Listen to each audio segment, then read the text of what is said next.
Hello friends, we gonna explain in English step by step how to make coffee. Okay, so let's start. Step number 1.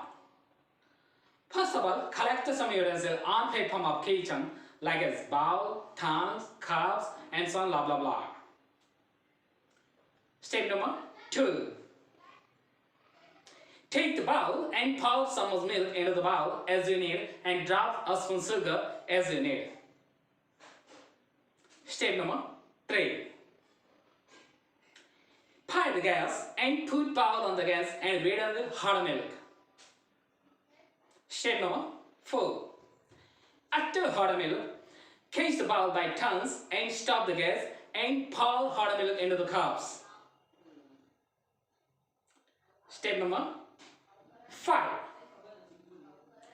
Add a little bit coffee into the hot milk, which is hot milk with cups, and mix it by spoon.